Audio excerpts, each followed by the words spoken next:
probablemente el jugador más elegante de todos los tiempos. Y era inevitable poder fijarte en él.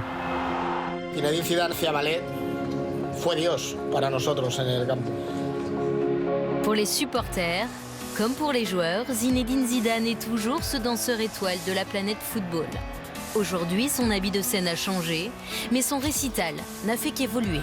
Y era un líder dentro de la cancha. Era un líder silencioso, no era un líder con la voz, pero sí con la acción, ¿no? Y todo ese liderazgo que él transmite, lo transmite cuando pisa la cancha. Et les messages passent toujours. Après un mois et demi à la tête du Real, le bilan des Madrilènes est sans appel.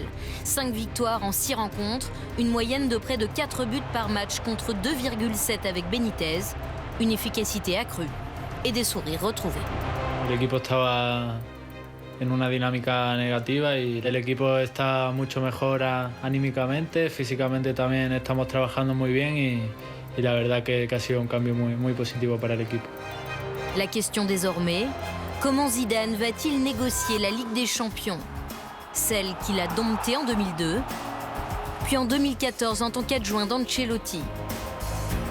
La coupe qui compte, la seule et l'unique, pour tous les supporters, comme Antonio, fidèle depuis 33 ans. La Champions para los madridistas es nuestra. El Real Madrid es el rey de la competición, es uno de los fundadores de lo que hoy se conoce como Champions League. La Champions para nosotros es todo. Antonio peut se rassurer. Y como el Madrid hace siempre, salir a ganar en todos los campos. En 2002, Rome était déjà spectateur des premiers pas européens de Zidane sous les couleurs merengue. Mercredi, la ville éternelle sera à nouveau théâtre de retrouvailles tant désirées.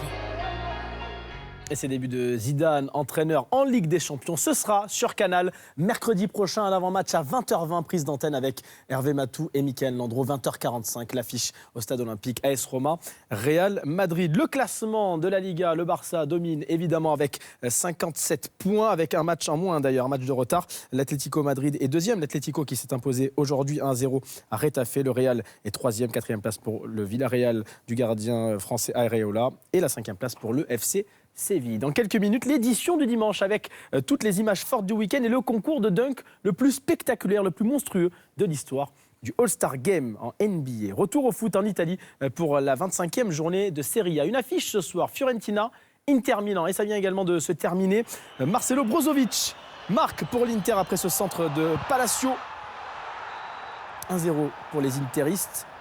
En deuxième période, Borja Vallejo, l'Espagnol, égalise à l'heure de jeu sur cette passe d'Ilicic.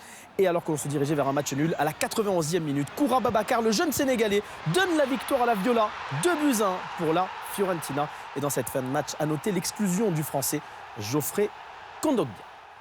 Hier, le choc au sommet du championnat opposait les deux premiers. Le Napoli, leader, jouait à Turin face à son dauphin, la Juve. Les supporters napolitains étaient privés de ce déplacement. L'équipe du dimanche a donc vécu ce match à Naples, une ville qui rêve du titre de champion, un titre qui lui échappe depuis 26 ans. Jérémy Triquet avec Marc-Henri Mézot.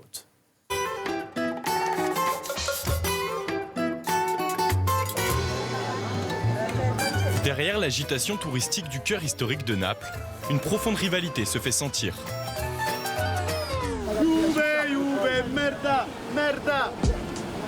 L'une des rivalités les plus exacerbées d'Italie, qui fait basculer toute une ville dans la frénésie.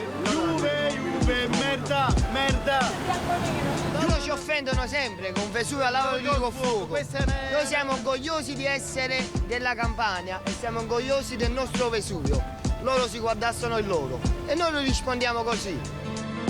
L'enterrement de la vieille dame en guise de réponse, comme pour appuyer un peu plus l'éternelle rivalité nord-sud.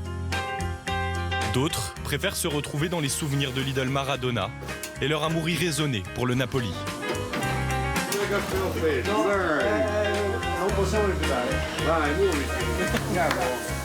Veramente per noi napoletani è difficile far capire al mondo, agli altri paesi, che cos'è questa partita per noi. Per noi è la vita, noi siamo malati di questa squadra, noi viviamo per il calcio. Malade, passionné, excessif, même les célèbres ressentons napolitains sont aux couleurs des Higuaín, Insigne et même Paul Pogba pour l'occasion. duello potrebbe essere Higuain-Pogba, però assolutamente finisce così. À la tombée de la nuit, les touristes désertent la ville. Place aux tifosi. Ils sont des centaines à se retrouver aux 4 coins de Naples pour vivre ensemble ce que l'on annonce comme le sommet de la Serie A.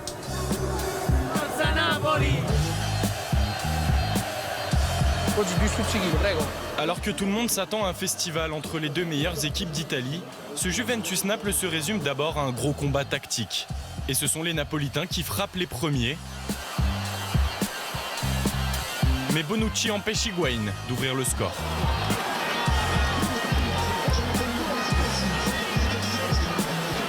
Sur le corner qui suit, Buffon prive à son tour les tifosi d'un premier but du Napoli. Rarement aussi dominé au Juventus Stadium cette saison, la vieille dame se replie, patiente, mais Dybala ne profite pas de l'enchaînement parfait de Paul Pogba.